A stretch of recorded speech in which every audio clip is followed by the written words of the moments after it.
She did not know it yet, but the moment Flavia Tersa stepped across her husband's threshold, Rome had already begun remaking her. The torches flickered against marble walls, their flames throwing warped silhouettes that stretched and twisted like spirits trying to escape. Her bare feet whispered across the cold floor. Her hands trembled violently despite her efforts to keep them still. Behind her, 7 witnesses stood in rigid silence, faces half lit, half shadowed, watching her with the same detached curiosity one might give a ritual sacrifice. She had been told this was tradition. She had been told every bride before her had done the same. She had been told that refusal would dishonour her father, end her marriage before it began, and brand her as unfit for any man in Rome. But no one had told her what the tradition actually required. Not until tonight. Not until the cloth was lifted from the wooden structure in the corner, revealing the secret the Roman world fought for centuries to bury. 18-year-old Flavia Tersa lived in the 49th year of Emperor Domitian's reign, an age of marble temples, triumphal arches, legal precision and polished brutality. Rome was a world that worshipped order, ownership, lineage, a world where marriages were not unions of affection, but transactions of bodies and bloodlines, a world where a bride's silence spoke louder than her voice. Tonight, Flavia was about to learn that the real wedding, the one no poet sang about, the one no historian dared to fully describe, did not happen beneath bright garlands and saffron veils. It happened here, in a sealed room, under the eyes of strangers who would later swear in court that what had occurred was lawful, proper and complete. Hours earlier, Rome had celebrated her. The streets were thick with crowds singing feminine verses, raucous, obscene, deliberately humiliating songs hurled at brides to ward off evil spirits. Young men shouted suggestions of what Marcus Petronius Rufus, her husband, would do to her that night. Their laughter followed her like smoke, rising above the clatter of sandals and tambourines. Her flame-coloured veil, symbol of fire and fertility, glowed in the afternoon light. 6 braids bound with wool ribbons hung over her shoulders exactly as tradition demanded. A lamb had been sacrificed. Its entrails were red for signs of favour. Her father had signed the contracts transferring her from his authority to Marcus's, using the ancient legal formula that made the shift in ownership absolute. She had spoken her single required line. Ubi tu Gaius, ego Gaia, a phrase that stripped away her identity and replaced it with her husband's. But that public ceremony, that careful display of cheer and piety, was nothing more than paperwork.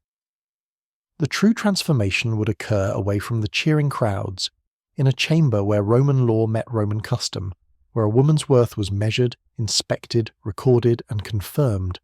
As her procession neared her husband's home, the sun was slipping away, turning the sky a bruised purple. 2 torches burned at the doorway, the sign that this was a threshold of consummation. Someone threw walnuts at her, symbols of fertility, tokens of childhood discarded. They clattered across the marble like bones. Her mother walked beside her, face pulled tight, eyes red from tears shed in private. Earlier that morning, while tying the final braid, her mother had whispered the only warning she dared give. Do not resist. Whatever they require, do not resist. Flavia had not understood then. Now, standing in the atrium, she understood far too well. The door shut behind her, cutting off the last echoes of Rome's coarse celebration. Before her stood an assembly of figures positioned with ritual precision. An elderly pronuba, the woman responsible for overseeing the consummation, 3 female slaves holding basins and cloths, a priest whose expression flickered with unease, an older man whose leather bag of metal instruments identified him instantly, a physician, and in the far corner, covered by a drape, the 4-foot structure she'd been told nothing about. The pronuba stepped forward, her grip firm, almost restraining. "Welcome to your husband's home," she said. "The sacred rites must now be completed." Sacred. The word tasted like iron. To understand what Flavia faced, one must understand Roman marriage not as romance, not as partnership, but as contract, conventio in manum, the transfer of a woman into the hand of the husband. It was the same phrase used in the sale of land, livestock or slaves. A wife was legal property, and property had to be inspected, documented, certified before possession changed hands. The Romans, masters of precision, left nothing ambiguous, especially the production of legitimate heirs. A bride's virginity, therefore, was not a private matter, it was a legal claim, a guarantee of untainted bloodline, and like all legal claims in Rome, it had to be proven. The pronuba guided Flavia toward the draped shape in the corner. Flavia could feel the witnesses watching, measuring her fear, perhaps judging it, perhaps enjoying it. When her fingers touched the fabric, her throat closed. She pulled the cloth away. Underneath stood a wooden figure carved with anatomical perfection into the shape of a phallus. Far larger than anything she had imagined, far more detailed, polished with ritual oil to a sheen that reflected the torchlight. It was not symbolic. It was not decorative. It was a device with a purpose. The pronuba's voice dropped into the cadence of memorized liturgy. "You must greet Mutinus Tutinus," she said. "You must offer yourself as tradition requires before your husband may approach." Mutinus Tutinus, Rome's god of initiation, the deity brides were presented to before consummation.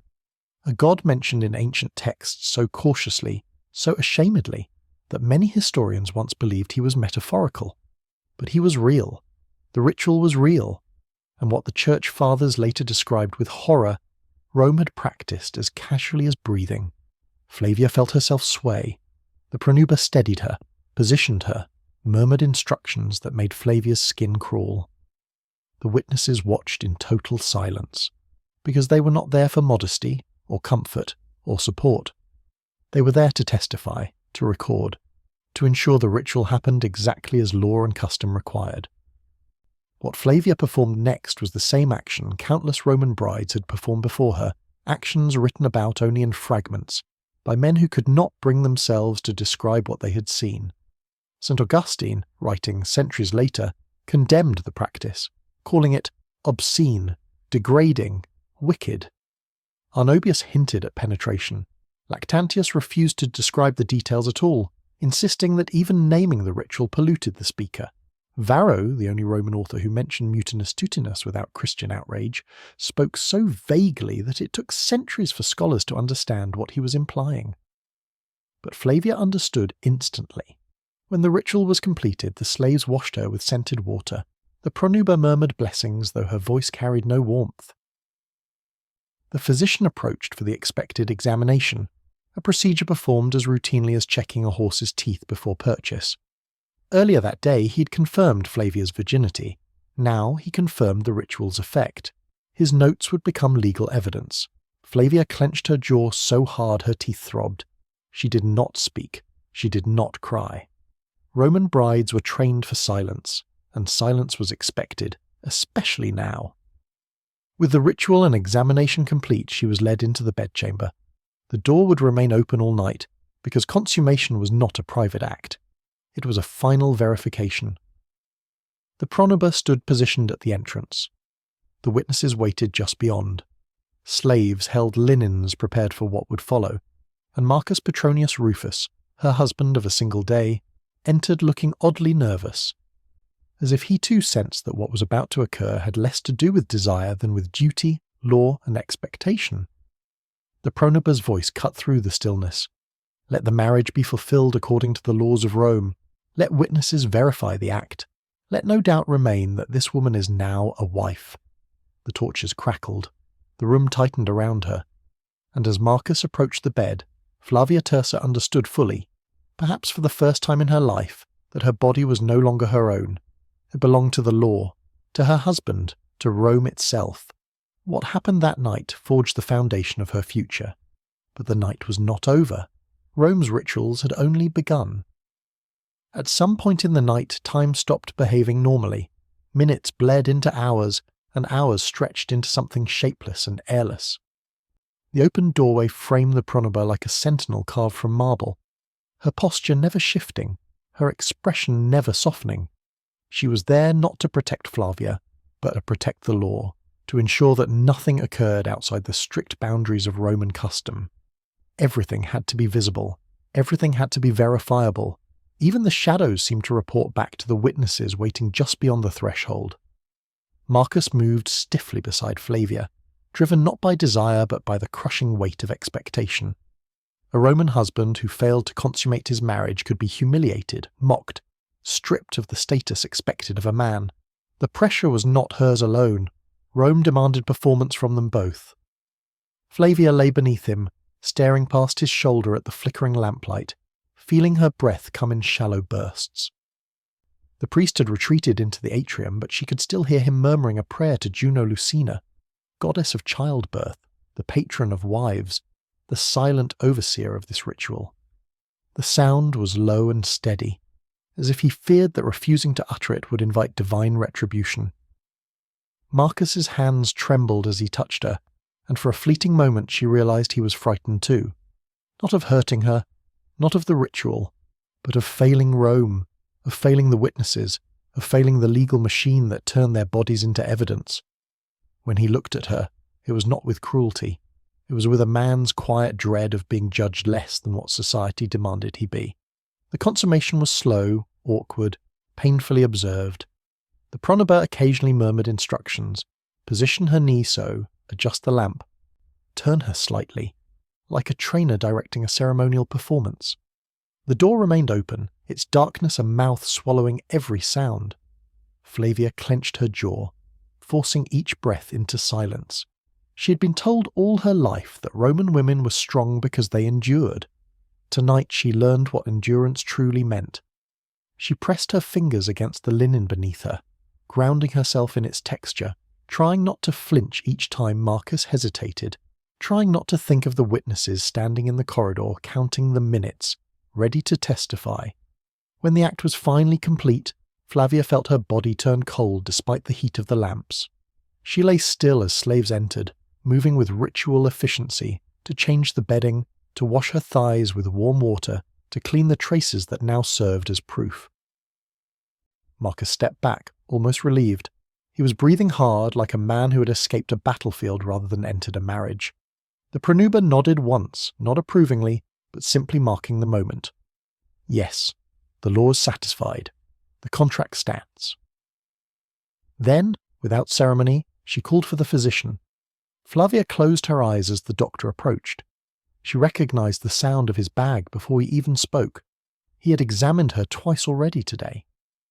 This third examination, he announced softly, would record the final confirmation that the consummation had occurred as required.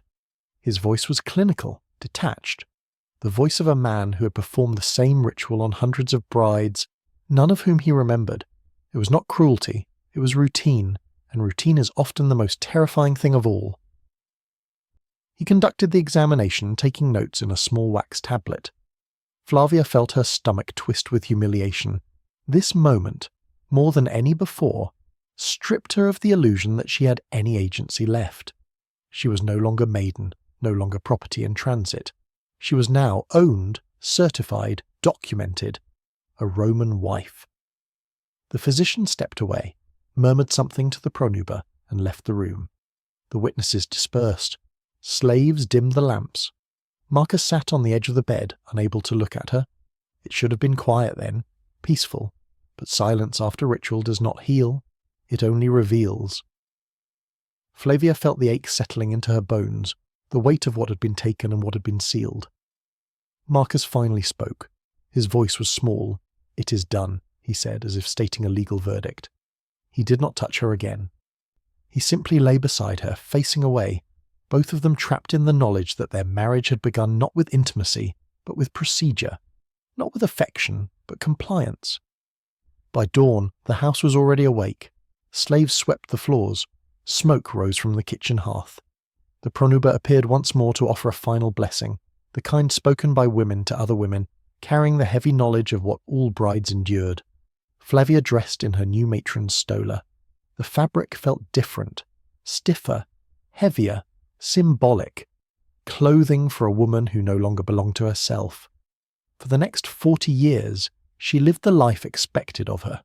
She bore 4 children, managed household accounts, attended festivals, supervised slaves, oversaw weaving rooms, and stood beside Marcus during every public ceremony. She moved through Rome with the dignity of a proper matron, head held high, veil arranged with flawless precision. No one, not her mother, not her sisters, not her daughters, ever asked her what happened on her wedding night, and she never volunteered it, not because she feared speaking, but because in Rome there was nothing unusual about what she endured. Silence was not secrecy. Silence was normalcy. The women of Rome lived entire lives in those silences. Historians do not record them because Roman men rarely wrote about the rituals they found embarrassing or unworthy of praise. Christian writers condemned them only to erase them. Medical texts obscured them beneath clinical language. Law codes reduced them to requirements. Archaeology preserves only hints. A statue smashed in a ditch, a wall painting half scraped away. Documents describing witnesses but not what they witnessed. Flavia's world existed between these erased lines. When Christianity finally consumed the empire, the first rituals to vanish were the ones that exposed Rome's obsession with controlling women's bodies. Statues of Mutinus Tutinus were shattered. Priests destroyed manuscripts that described pre-consummation rites. Libraries removed texts that dignified the practice. Homes repainted frescoes depicting wedding nights. Entire centuries of tradition disappeared almost overnight, not because they had been rare, but because they had been universal. And universality is what makes this story so haunting. Flavia died at around 60 years old. Older than many Roman women lived to be. She never recorded her memories. She never described her wedding night. Her daughters, and later her granddaughters, entered their own marriages with the same whispered warnings she had received. No Roman woman left behind letters detailing the rituals. But that silence speaks louder than any chronicle. It tells us these rituals were not deviations. They were the system, a system built on verification, on ownership, on the belief that a woman's body was a legal instrument first, a human one second. Tonight, across nearly 2,000 years, Flavia Tersa's story forces us to confront the empire we inherited. Not the marble monuments, not the heroic generals, not the laws etched in stone, but the brutal truths carved into the private lives of women. Truths Rome buried, truths history softened, truths that deserve to be unburied, because the past does not truly disappear. It waits for someone willing to look at it without flinching. And if you want more stories like this, stories history tried to erase, stories that expose the shadows behind the marble, make sure you subscribe. This is just the beginning.